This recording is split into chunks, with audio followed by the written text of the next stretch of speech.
Hi, my name's Lovin, and you're at 1961. It's a hybrid of galleries, shops, a hotel, cafe, restaurant. But basically, we're really a gallery with beds and tables and chairs for restaurants. So it's really dictated by art. So and that's what we are in here. That's our lifeblood. So you are now at our main gallery, which is Gallery B, which is our main exhibition area. So we change our exhibitions every month, and then we invite artists from around Cambodia, emerging artists, and also established artists, and of course artists from all over the world as well. Because you want to from where? A lot from Australia. We're going to have a Spotlight on Oz exhibition on May. We've got 6 artists from Australia who actually donated their works for the exhibition, so that all the profits would go to a non-government organization here, an Australian-run organization. So we've got really amazing artists from all over, raw talent, established artists, and it's really good symbiosis, and it balances off the Cambodian initiative that we have as well. So there's a great exchange of local and international art.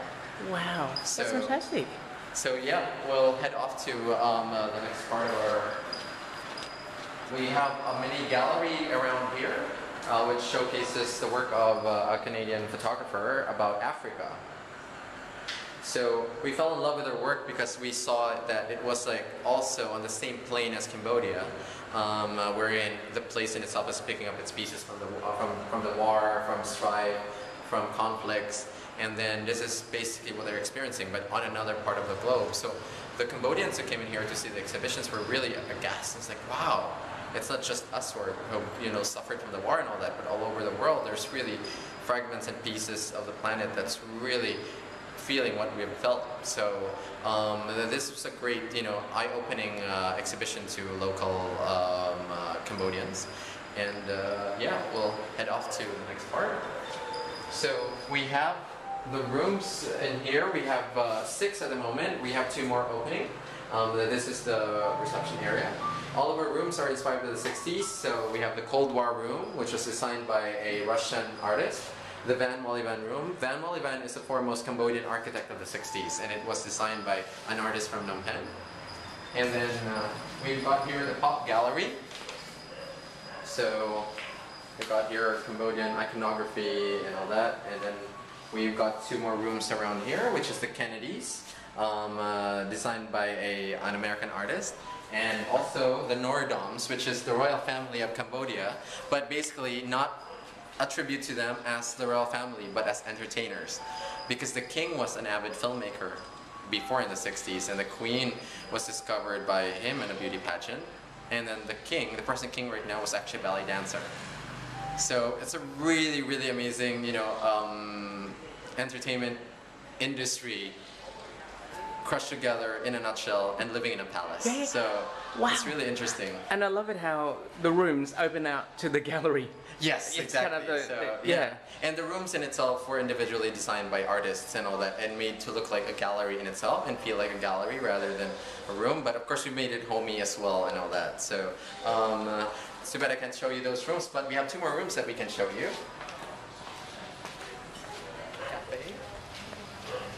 Which is called the Cafe of Forgotten Dreams, because it's an accumulation of everything from the junkyard, flea market sales and all that, and all of our collections from the years. It's just like our memories and fragments of our past coming in together, and us putting them into breathing space and inspired by art. And so we'll head off to one of our rooms. This one is the Kep and Kampot room, which is inspired by Cambodian's coast. In the 60s, this was widely considered as like the Hamptons or Saint-Tropez, and it was built by the French in order to, be their relaxation area. And in the 60s, this really exemplified, the emerging affluence of Cambodia as a whole. So this is just dedicated to that. And this one is called the Sinsisamut and Rosrai Sutia room. They are actually called the videoke kings and karaoke kings and queens of Cambodia in the 60s. Sinsisamut was single-handedly responsible for producing half of the playlist you see in a a karaoke a machine in Cambodia right now. And since Siem was one of the ladies that she duetted with, and she herself has an impressive amount of songs around her belt. So, but sadly they perished during the Khmer Rouge. But their songs and their music still live on. It's been really revived by a whole lot of the young generation artists and given a twist. And then also, I mean, even foreign artists are trying to revive them and translate them into English, because it's a very, strange and cool brand of electro, pop, rock, punk sort of like movement that just blew out of Cambodia in the 60s, right after they gained independence from France. So, yeah. So if you stand in the room, do you have the music that people can hear? Yes, exactly. That's amazing. CDs, we have even some movies and all that. That's really with relation to the identity and also the feel of that certain icon of the 60s. So yeah, that's it. And there's 2 more rooms in store and a whole lot more of other things that we are working on in the next few months and all that in here. So we hope to see you guys in here. And if you wanted to learn more about 1961, please check us out at www.the1961.com, and also at our Facebook page. It's just called 1961. And yeah, that's it.